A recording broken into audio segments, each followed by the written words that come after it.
কিন্তু ওষুধটা দেওয়ার দায়িত্ব তো আমার না, দেননি আপনারা।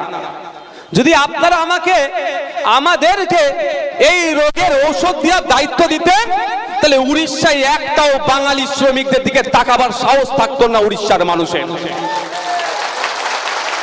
যদি দায়িত্ব দিতেন আমাদেরকে, মহারাষ্ট্রে যেভাবে সোমনাথ দেবনাথকে খুন করেছে, ওই খুন করার সাহস পেত না।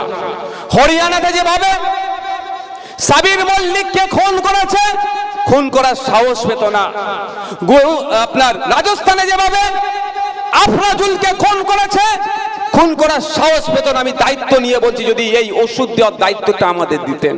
কিন্তু দুর্ভাগ্য, ভোট এসে গেলে তো আপনাদেরকে যে মলি সাহেব যেটাই বুঝাই ভাবেন সেটাই ঠিক, আর আমরা গরু ছাগল, আমরা ভুল বলছি।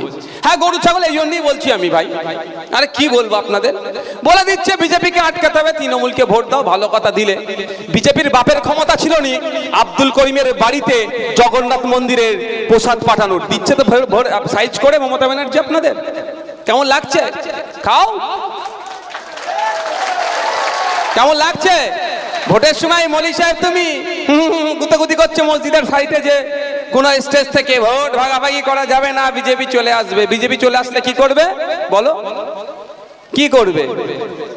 কিন্তু বিজেপিকে আটকে আপনি কি করছেন?